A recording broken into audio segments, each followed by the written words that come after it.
Jemaat yang dikasihi Tuhan, mari kita bersatu hati dalam doa. Tuhan, pagi ini kami boleh beribadah, memuji dan menyembah Tuhan. Dan kami akan mendengarkan kebenaran firman Tuhan. Kiranya Tuhan boleh kembali mengingatkan kami akan kasih-Mu. Kiranya kami boleh belajar mendapatkan tuntunan untuk menjalani kehidupan kami sehari-hari. Berkati hamba yang penuh dengan keterbatasan boleh menjadi berkat buat jemaat Tuhan. Di dalam nama Tuhan Yesus Kristus kami berdoa. Amin. Shalom, jemaat yang dikasihi Tuhan. Mari kita membuka Alkitab kita Matius 22 ayat 34 sampai yang ke-40. Saya akan bacakan buat setiap kita. Ketika orang-orang Farisi mendengar bahwa Yesus telah membuat orang-orang Saduki itu bungkam, berkumpullah mereka. Dan seorang dari mereka, seorang ahli Taurat, bertanya untuk mencobai dia. Guru, perintah manakah yang terutama dalam Taurat? Jawab Yesus kepadanya, kasihilah Tuhan Allahmu dengan segenap hatimu, dengan segenap jiwamu, dan dengan segenap akal budimu. Itulah perintah yang terutama dan yang pertama. Perintah yang kedua yang sama dengan itu ialah kasihilah sesamamu manusia seperti dirimu sendiri. Pada kedua perintah inilah tergantung seluruh hukum Taurat dan kitab para nabi. Jemaat yang dikasih Tuhan, bertahun-tahun lalu anak saya bertanya, Pak, mengapa ada dosa? Karena Adam dan Hawa makan buah. Yang ciptain pohon siapa? Tuhan. Tuhan sudah tahu nggak Pak mereka bakal makan? Tahu. Kok tetap diciptakan? Itu pertanyaan anak saya. Saya bisa menjawab dengan free will defense apologetic Kristen, tapi masih SD, nggak bakal ngerti. Jadi akhirnya saya mencoba memberikan ilustrasi. Coba bayangkan, Papa beliin kamu coklat 1 kerdus. Papa punya 1 coklat di dalam kulkas. Papa bilang kamu boleh makan semua. 1 kamu gak boleh makan punya Papa. Lalu kamu makan punya Papa. Kamu kurang ajar gak? Anak saya dengan ringan menjawab, kan punya Papa pasti lebih enak. Ya maklum ya, karena kalau anak saya dapat handphone warisan terakhir, istri diwariskan ke saya wariskan ke anak, saudara-saudara. Jadi dia merasa tidak baik yang terbaik. Tapi di situ saya mulai terinspirasi tentang dosa. Berarti kamu tidak percaya Papa sayang sama kamu dengan segala aturan yang ada. Berarti kamu mencurigai cinta Papa. Disitulah saya mulai berpikir bahwa dosa adalah sebuah ketidakpercayaan akan cinta Tuhan, saudara-saudara. Sebuah keraguan cinta Tuhan.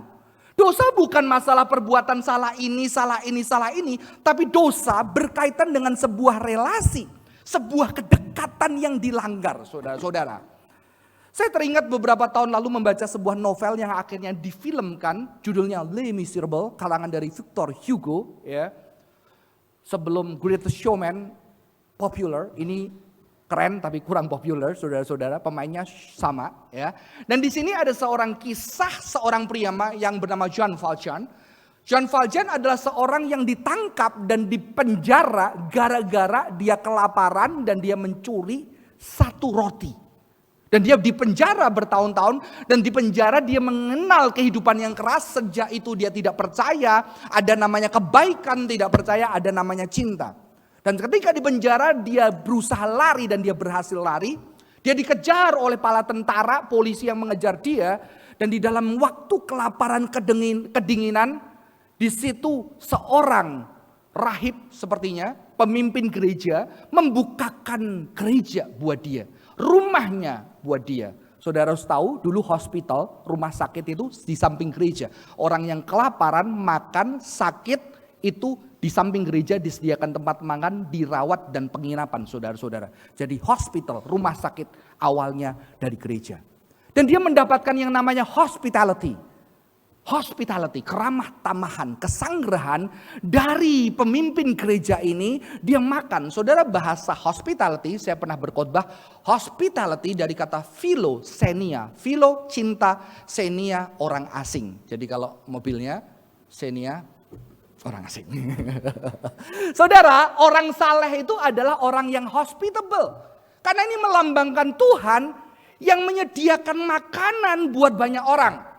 Hospitality, makanya Alkitab ditandai dengan banyak makan. Perayaan kita makan, nanti Yerusalem baru ada pesta perjamuan. Dan diawali dengan taman yang diberikan banyak makanan untuk manusia bisa puas dan kenyang dan menikmati berkat Tuhan.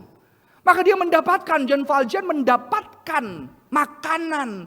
Tapi ternyata dia sudah tidak percaya cinta. Akhirnya malam-malam dia mengendap dan dia curi semua peralatan perak mewah di gereja itu. Dan dia pukul pemimpin gereja itu, saudara-saudara. Inilah inhospitality. Inhospitality adalah dosa. Dosa ketika apa? Ketika Tuhan mengundang di dalam keramah tamahan. Ketika Tuhan mengundang Adam dan Hawa diciptakan untuk mendapatkan cinta Tuhan. Di rumah Tuhan, di taman yang Tuhan sediakan. Tapi ternyata Adam dan Hawa mengkhianati relasi dengan dia memakan makanan dari tuan rumah. Dia dikasihi, dia dicintai. Bayangkan saudara yang mempunyai anak, Anda bekerja begitu keras. Anda menabung semuanya, mempersiapkan bisnis untuk anak Anda yang dicintai. Tetapi anak Anda tidak percaya cinta itu. Dan dia mulai memalsukan semua nama perusahaan, semua nama company Anda. Dan Anda secara tulus menandatangani itu apakah yang Anda rasakan? Sebuah pengkhianatan. Bukan masalah uangnya. Karena apa? Karena uang sudah kau sediakan buat mereka. Bagaimana ketika engkau punya anak, dua-dua saling berebut kekuasaan, menipu, saling menyakiti, naik ke pengadilan, Anda akan hancur hatinya. Jadi dosa, saudara-saudara, jangan terfokus kepada perbuatan-perbuatan ini dan itu, nggak boleh ini dan itu. Dosa berfokus kepada sebuah cinta yang terkhianati. Sebuah relasi yang disakiti. Sebuah kedekatan yang intim yang menjadi hancur. Sebuah hubungan yang dikhianati, saudara-saudara. Ya, ini lumayan ya, kadang-kadang ngobrol sama anak bisa dapat inspirasi, saudara-saudara ya. Inspirasi yang saya nggak dapetin waktu itu di dalam belajar teologi, saudara-saudara. Pemikiran ini saya dapatkan.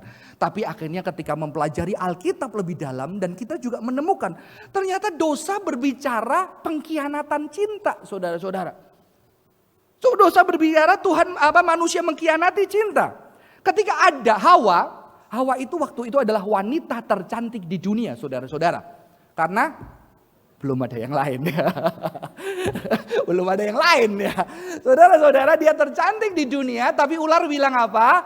Hawa, kalau kamu makan buah ini, kamu akan jadi seperti Allah. Di situ mulai dia berpikir, berarti saya bisa lebih baik dari ini, betul? Ya. Berarti dia mulai meragukan bahwa Tuhan menciptakan dia dengan begitu indah dan cantik. Maka dia berusaha dengan kekuatannya untuk buat lebih cantik. Ya. Bukan berarti ini gak boleh pakai skincare ya saudara-saudara. Bukan ya. Gak boleh perawatan. Perawatan apa yang Tuhan berikan itu boleh. Tapi dia tidak terima dan dia mulai mencurigai Tuhan. Dia berusaha dengan kekuatannya untuk jadi seperti Tuhan. Karena I'm not good enough. Dan inilah yang dijual dunia. Kamu gak cukup, kamu harus punya ini. Kamu tidak cukup cantik, harus punya ini. Kamu gak cukup cantik, tanpa tas mewah, harus punya ini. Bukan berarti tidak boleh membeli tas mewah, saudara. Saudara, poinnya bukan di situ. Ketidakcukupan. Dan di situ dengan kekuatan kita meragukan cintanya. Dan di sini dosa adalah pengkhianatan cinta. Karena begitu akhirnya Adam berdosa. Awalnya dia bilang, inilah ini, tulang dari tulangku, daging dari dagingku. Habis itu, perempuan ini yang kau berikan kepadaku. Ya, perempuan ini Tuhan, milih gara-gara wanita, kasihan wanita. Sejak itu wanita disalahkan. Evil gitu ya, kata evil, jadi kejahatan itu. Oh wanita ya. Prianya bilang gara-gara wanita yang kau berikan. Tuhan disalahkan, wanita disalahkan karena kesalahan. Dosa adalah pengkhianatan cinta. Lalu dilanjutkan Kain Habil. Kain bilang apa? Apakah aku menjaga adikku? Ya, pada dalam budaya timur dekat kuno, kakak tertua itu yang menjaga. Kakak tertua itu dapat double portion warisan karena harus merawat mama papanya dan harus menjaga keluarganya, saudara-saudara. Apakah aku menjaga adikku? Ketidakpertanggungjawaban sebuah relasi. That is sin. Dan ternyata penyembahan berhala, tema kita dosa penyembahan berhala. Penyembahan berhala di dalam Alkitab juga ditandai dengan sebuah perzinahan atau ketidaksetiaan. Ya. Jadi tema hari ini double ya, dosa, pengkhianatan cinta, penyembahan berhala, pengkhianatan cinta, double saudara-saudara. Ya. Maka ada ayat Alkitab mengatakan ini, mereka berzina dengan menyembah berhala-berhalanya. Lalu orang mempersembahkan korban curahan kepada ilah lain dengan maksud menyakiti hatiku. Ya. Jadi dosa bukan hanya masalah nggak boleh nggak ini. Saudara yang punya anak tahu. Ketika anak kita berbohong, bukan masalah bohongnya karena main sama teman, tidak. Dia menyakiti hati kita. Menyakiti kepercayaan kita. Sehingga kita sulit kembali percaya. Dosa bukan masalah ya udah salah aku balas. No. Ada hati yang sudah tersakiti. Dan Alkitab melihat sebagai sebuah pernikahan. Ya, makanya tema Humuse yang sampaikan beberapa minggu lalu. Pernikahan sebagai sesuatu yang sakral. Karena dosa dilambangkan seperti seorang pasangan yang berzina. Dan itu hati yang tidak pernah bisa disembuhkan. Saudara jangankan berzina.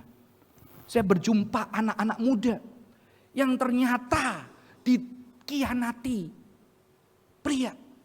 Yang belum jadi suaminya. Ternyata bohong, udah punya pacar, bilang gak punya pacar saudara-saudara. Sejak itu susah untuk percaya orang, betul? Susah.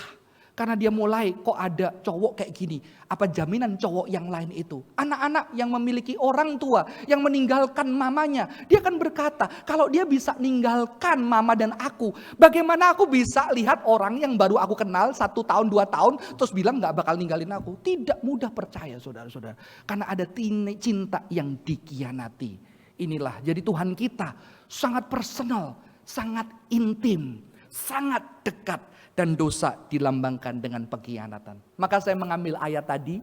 Ya, ayat tadi sebetulnya juga banyak di Alkitab.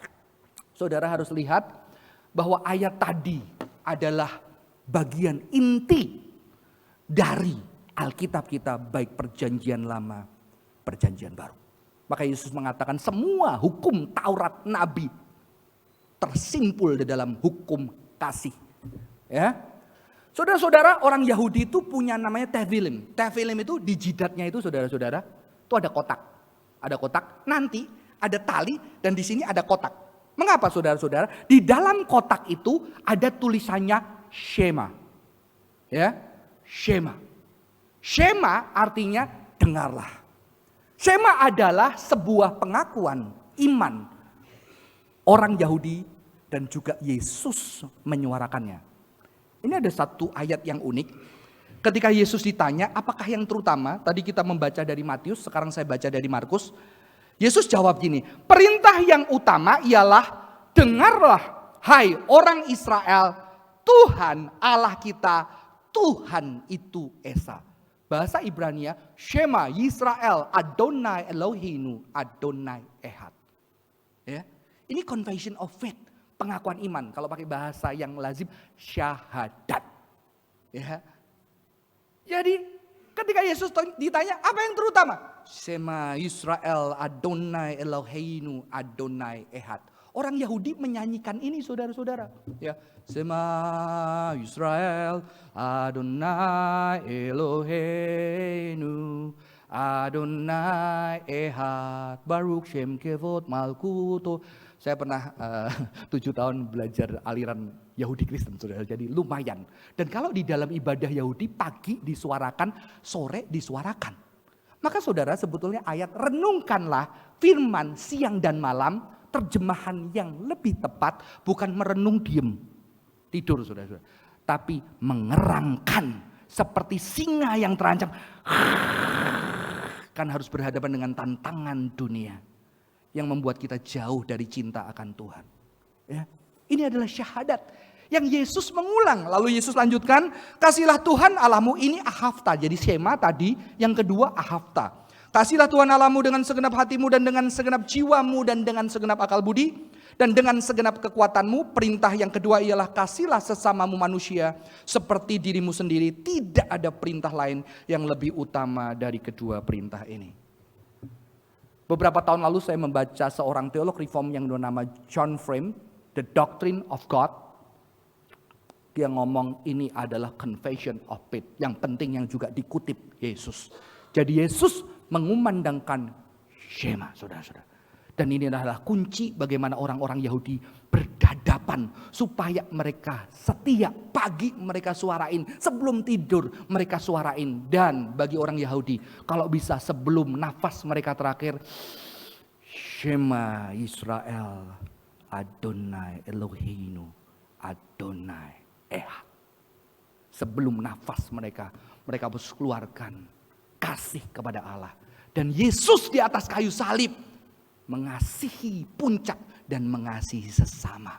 Yesus sampai di atas kayu salib menghidupi Shema yang terutama dari firman Tuhan. Saya akan putarkan satu video, jadi jangan kaget.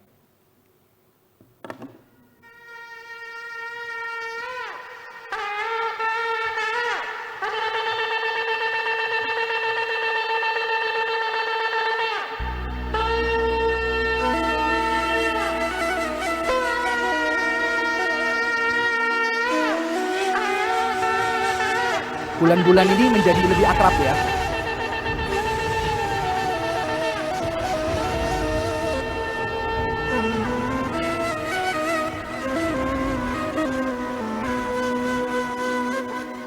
Shema Israel.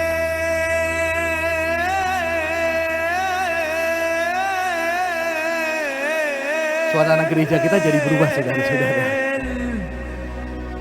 Ini Shema. Siang, malam, pagi, petang.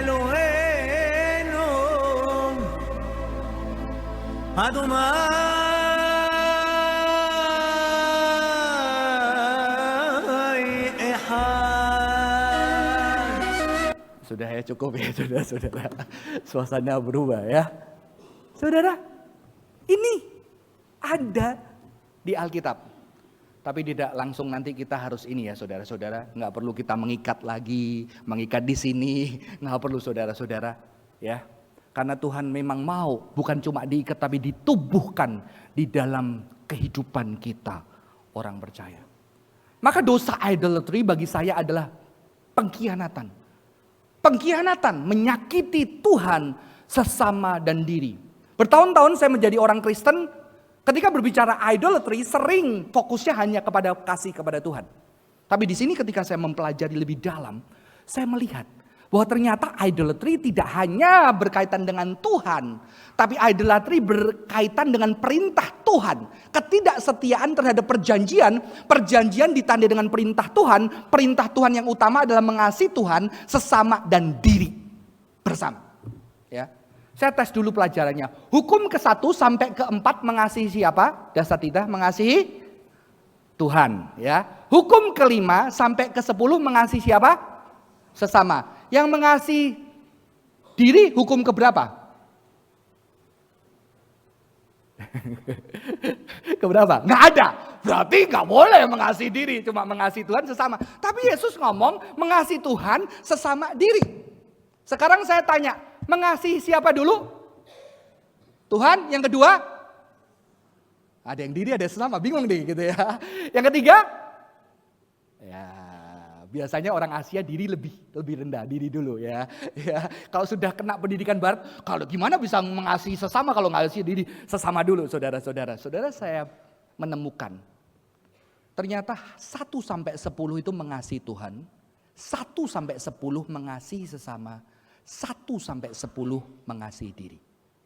Jadi itu bukan hierarki. Karena orang Yahudi berpikir tidak seperti orang Yunani 1, 2, 3. Kita udah kebiasaan juara 1, juara 2, juara 3. Tapi kita lupa pernah ada juara 1 paralel. Gitu. Juara 1, 2. Tanyanya nilainya sama saudara-saudara. Di dalam Yahudi sesuatu yang paradoks bisa bersama-sama. Yesus 100% Tuhan, 100% manusia.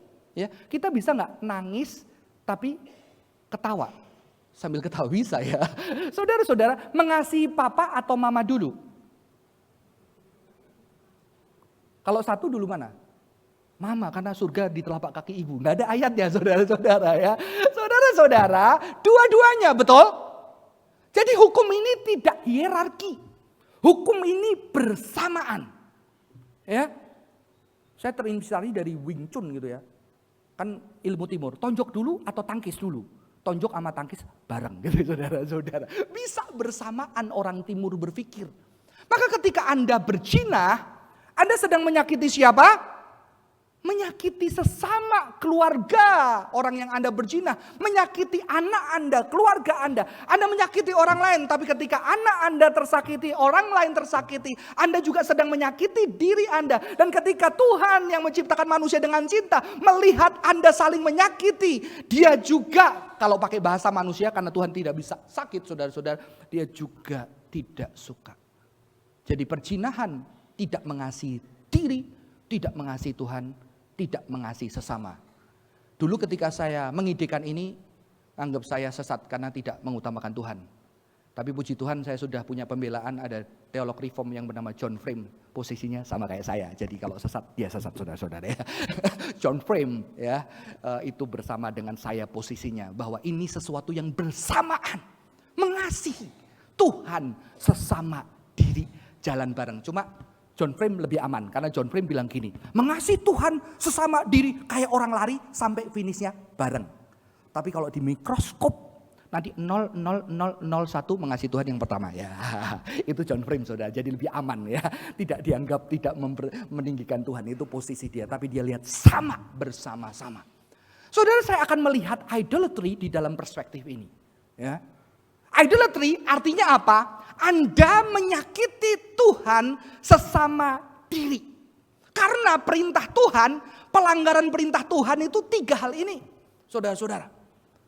Karena Tuhan memerintahkan mengasihi Tuhan sesama dan diri. Ketika melanggar firman Tuhan yang adalah cinta ini. Cinta selalu punya dimensi ini. Maka Tuhan mengatakan hukum yang kedua yang sama dengan itu. Bukan lebih rendah, bukan nomor 2, yang sama dengan itu saudara-saudara. Mengasihi Tuhan sesama dan diri. Maka ada seorang pertapa pernah menegur anak buahnya. Karena doa 8-12 jam kalau nggak salah ya. Seingat saya ketika dia doa lama-lama dia bilang, kamu doa terus. Kapan kamu bantuin teman kamu yang lagi kerja ya.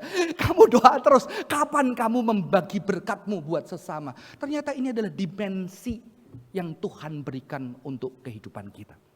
Ya, 3 dimensi ini harus ada. Memang idealnya bareng-bareng, tapi kenyataannya kita selalu salah satu, kadang lebih. Kadang kita terlalu mengasihi keluarga. Akhirnya Tuhan bilang, kamu enggak sayang, aku kurang. Ayo belajar sayang saya. Kadang kita terlalu mengasihi Tuhan.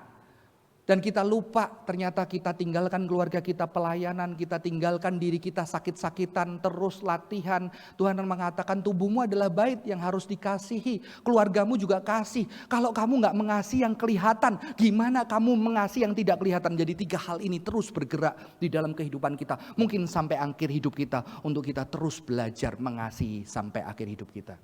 Jadi idolatry tidak hanya berbicara ketika kita, fokusnya sama keluarga ya. Berarti kamu tidak mengasihi Tuhan. Saya tanya, Tuhan suruh kita mengasihi keluarga enggak? Tuhan suruh kita mengasihi diri enggak? Jadi idolatry enggak mengasihi keluarga? Tergantung ya. Tergantung saudara-saudara. Maka idolatry-nya di mana? Idolatry adalah ketika Anda mengasihi keluarga Anda, membuat Anda tidak mengasihi Tuhan dan membuat Anda tidak mengasihi diri, sebuah cinta yang tidak lengkap. Idolatry adalah ketika Anda mencintai diri, Anda tidak peduli dengan keluarga, Anda tidak peduli dengan Tuhan. Idolatry. Termasuk idolatry adalah ketika Anda fokus di dalam spiritualitas, pelayanan seolah-olah mengasihi Tuhan. Anda lupakan rumah, lupakan pekerjaan orang yang bekerja kepada Anda. Anda lupakan kesehatan diri Anda. Itu juga adalah idolatry. Pelanggaran terhadap firman Tuhan. Cuma sayangnya kita kadang-kadang melihat Tuhan seperti manusia, saudara-saudara. Ya, kita melihat Tuhan seperti manusia yang cemburuan. Memang Allah cemburu, tapi kita salah melihat Tuhan. Saya kasih contoh, anak saya suatu hari saya ajak nonton final DBL karena sekolah tempat saya mengajar final lomba basket. Pulang dari basket, dia bilang, "Pak, aku mau jadi pemain basket." Hah? Kenapa? Iya, karena seru. Seru apa? Ditepuk tangani, Pak. Semua orang bilang awesome gitu ya. Lah, Kan papa sudah sering puji kamu. Kan cuma papa. Ternyata anak saya diciptakan Tuhan juga untuk dicintai orang lain. Tidak cukup orang tuanya. Anak saya diciptakan Tuhan bukan hanya untuk mencintai saya, mencintai teman-temannya. Ya. Dan Tuhan menciptakan kita untuk mencintai orang lain, mencintai diri, mencintai sesama, dan juga untuk dicintai sesama. Saudara-saudara, kalau enggak, kasihlah sesamamu, kita enggak termasuk sesama. Tuhan mau kita juga dikasihi melalui sesama kita. Tapi sayangnya kita sering berbicara idolatry, kita bikin Tuhan kayak Tuhan yang sakit jiwa dan insecure. Saya kasih contoh, anak saya lagi seneng di remaja gitu ya.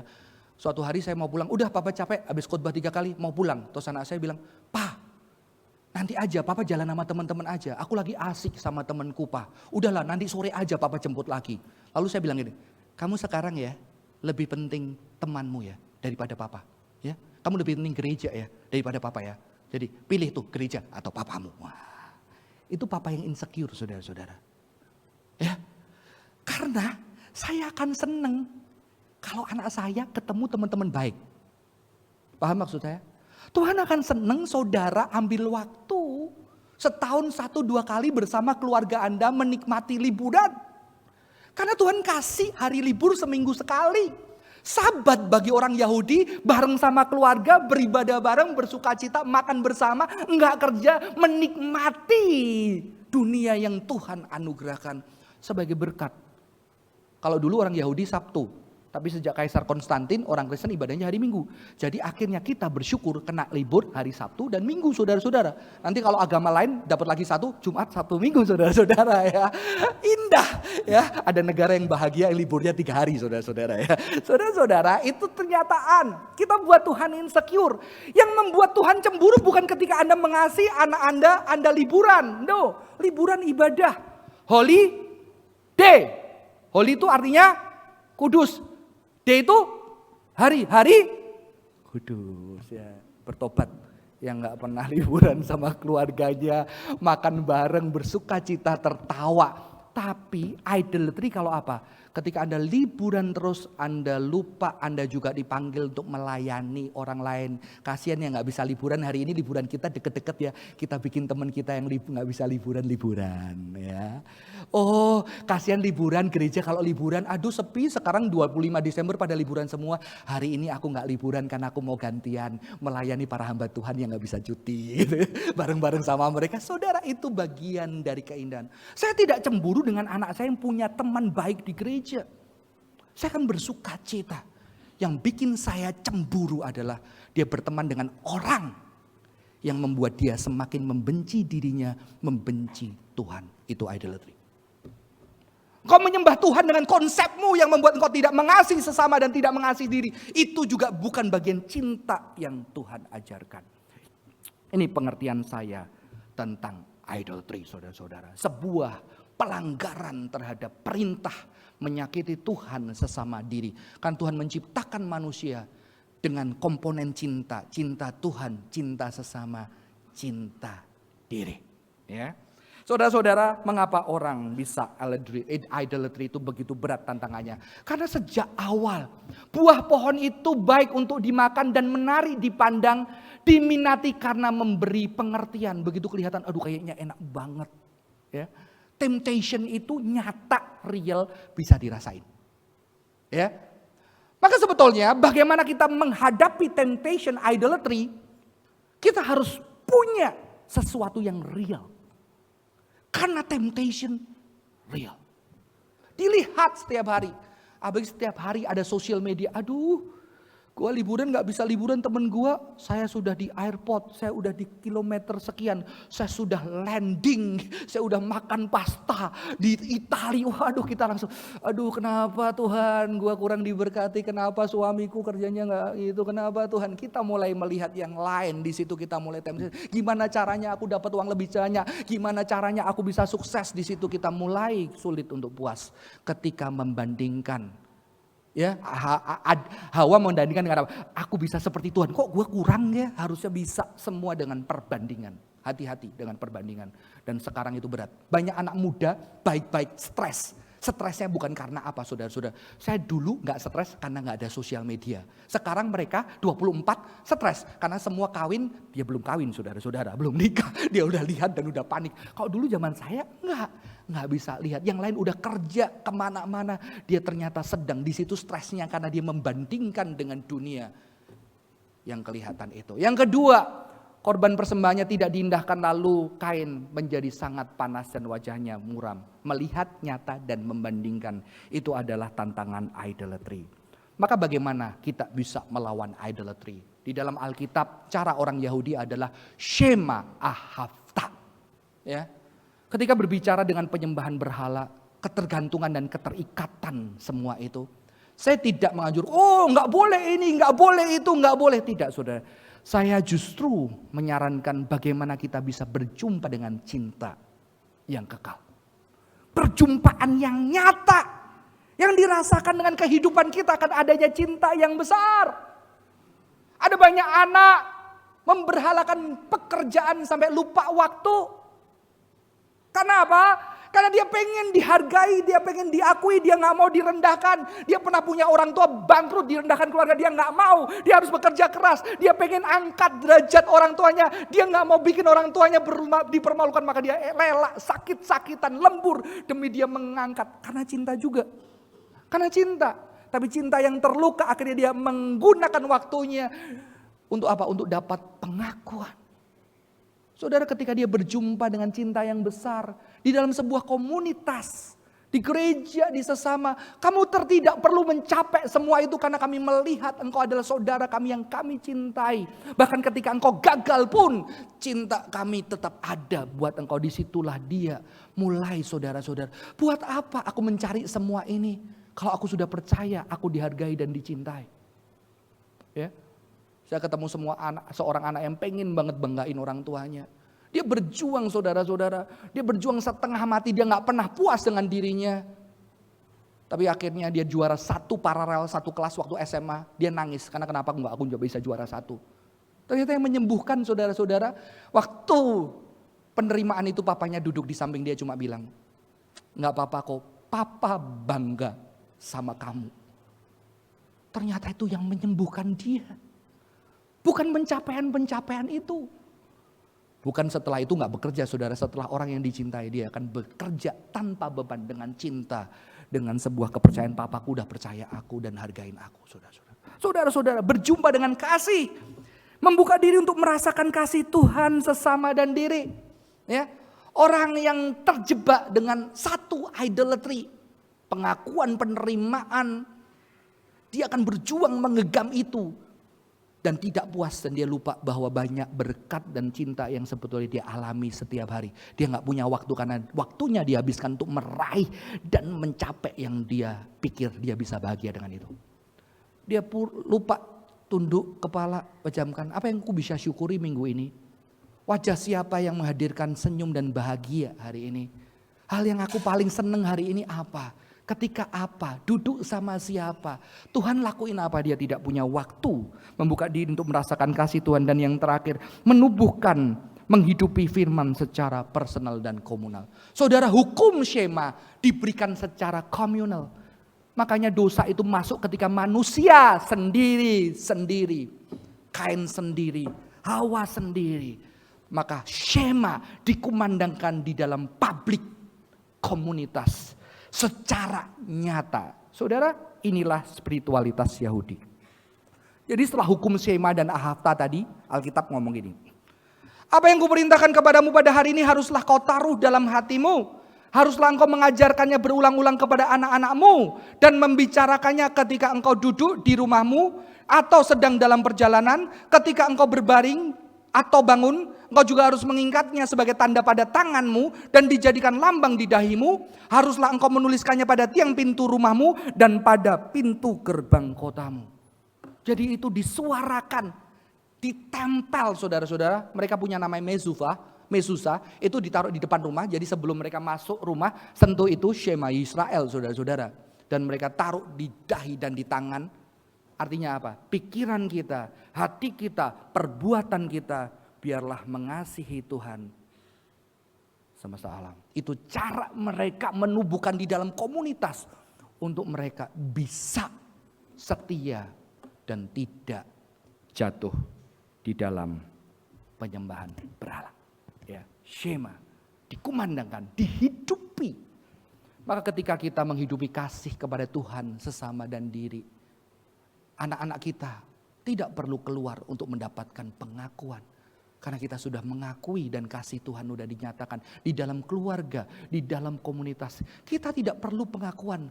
Karena sekalipun ketika kita terjatuh di luar sana, kita direndahkan tapi kita punya keluarga, saudara seiman yang tetap menerima kita dengan cinta Tuhan yang besar. Itulah pentingnya gereja, saudara-saudara. Jadi jangan lawan idol itu dengan kamu menyembah berhala ya, kamu begini, harusnya kamu tidak begitu. Tapi bagaimana orang itu mengalami cinta yang besar, yang nyata. Cinta Tuhan, cinta sesama, cinta keluarga, cinta komunitas.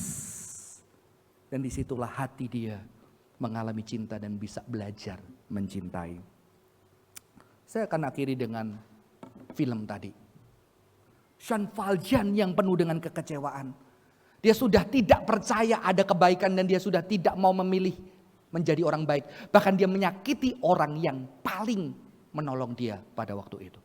Dia menyakiti. Dia ambil, saudara, malam-malam diambil semua perhiasan perak. Pemimpin gereja ini muncul, dipukul kepalanya menggunakan salah satu tiang lilin. Setelah itu dia pergi. Dan ketika pergi paginya polisi menangkap dia. Dan polisi menangkap dia dengan karung yang penuh dengan peralatan perak. Dan ketika dia sampai di gereja, polisi itu bilang, ini bilangnya dikasih kamu. Dia bilang semua peralatan itu dikasih kamu, sambil polisinya tertawa. Lalu pastor yang dipukul kepalanya, iya aku kasih dia. Malah harusnya banyak lagi. Tapi dia buru-buru pergi. Dia ambil beberapa peralatan perak, ditaruh ke karungnya. Dan dia peluk dia berkata, hidupmu sudah dibayar lunas oleh Tuhan. Dan akhirnya Jean Valjean mengatakan ini. Apakah aku telah mengizinkan pria ini menyentuh jiwaku dan mengajarkan cinta? Ia memperlakukanku seperti yang lain. Ia memberiku kepercayaan. Ia memanggilku saudara. Kehidupanku dia klaim sebagai milik Tuhan. Aku sungguh merasa malu. Dia berkata, aku punya jiwa. Sejak itu Jean Valjean menjadi gubernur yang sukses membantu banyak orang miskin, merawat seorang anak dari wanita yang mamanya jadi pelacur sampai meninggal. Jean Valjean sampai akhir hidupnya mengasihi Tuhan, mengasihi sesama. Saya nggak tahu dia mengasihi diri atau enggak. Saudara, inilah hidup di dalam Kristus. Inilah tidak berhala ketika kita mencintai Tuhan, sesama dan diri bersamaan di dalam perjalanan. Berhala ketika kita hanya satu dan menghilangkan yang lain. Karena Tuhan menciptakan kita untuk Tuhan, untuk sesama dan untuk diri. Tuhan tidak cemburu ketika saudara mengasihi keluarga. Karena Tuhan memerintahkan pria-pria mengasihi istri seperti Yesus. Tuhan tidak cemburu ketika Anda membahagiakan anak Anda. Tuhan mau Anda membahagiakan anak Anda. Karena itu cinta dari Tuhan. Tapi juga Tuhan mau banyak keluarga dan anak-anak yang tidak beruntung yang bisa juga melalui tangan Anda. Anak-anak itu merasakan cinta. Dan juga Tuhan mau kita bersama-sama merasakan cinta Tuhan. Sebelum saya akhiri khotbah saya akan ada sedikit tes saudara-saudara. Tolong diikuti ya, karena rame-rame gak malu ya. Saudara taruh tangannya gini, ya, taruh hal yang paling berharga di kita situ satu yang paling berharga. Keluarga, istri, anak, apapun. Satu udah. Sekarang taruh sini saudara. Enak ya waktu deket ya, betul ya, enak ya. Coba jauhin enak gak? Paling enak mana? Nempel semua. Bayangkan kalau itu hilang dari hidup Anda. Sakit kan? Itulah yang paling berharga. Sekarang saya tetap aja ditaruh dulu. Saya boleh jawab, kemungkinan besar itu bukan Tuhan Yesus ya. Saudara, saya sudah tes semua teman-teman saya yang sekolah lulusan reform. Nggak ada yang Tuhan Yesus termasuk saya. Sekarang saya tanya yang kedua. Yang kedua, itu bukan Anda, betul? Anda tidak taruh diri Anda di situ? Anda tidak taruh Tuhan Yesus di situ. Yang Anda taruh siapa? Suami, istri, keluarga, anak, orang tua. Cinta kita nyata, terbatas. Boleh nggak sekarang taruh Tuhan Yesus? Taruh diri Anda. Karena kalau Anda cintai keluarga Anda juga pengen Anda berbahagia. Jadi dia tidak butuh pasangan yang berkorban meninggalkan kebahagiaan buat dirinya. Tapi pasangan yang bersama berbahagia, saling mencintai, bukan cuma mencintai. Boleh nggak? Sekarang kita taruh 3 hal itu. Pejamkan mata, taruh tangan kita di dada. Biarlah kita boleh belajar mengasihi Tuhan, mengasihi sesama, mengasihi diri. Tuhan, terima kasih untuk cinta. Kami bisa memiliki keluarga yang kami cinta, yang berharga. Tapi juga kami biarlah belajar hari ini. Supaya kami bisa belajar menaruh Tuhan juga menjadi bagian yang berharga. Karena keluarga kami pun anugerah Tuhan. Terima kasih untuk cinta Tuhan melalui keluarga, orang yang kami cintai. Tapi juga kami belajar Tuhan, menghargai dan mencintai diri kami, yang juga anugerah Tuhan. Sayangnya kerap kali kami memaksa diri kami, menempa diri kami untuk membahagiakan orang-orang yang di sekitar kami. Bahkan untuk melayani Tuhan. Padahal Tuhan mencintai kami, rela mati demi kami, untuk kami bisa merasakan cinta Tuhan. Biarlah kami belajar mencintai diri, mencintai sesama, mencintai Tuhan. Sehingga kami tidak terjebak di dalam idolatry yang menjauhkan kami dari cinta Tuhan, cinta diri, dan cinta sesama. Biarlah cintamu kekal Tuhan. Di dalam nama Tuhan Yesus kami berdoa. Amin. Tuhan Yesus memberkati.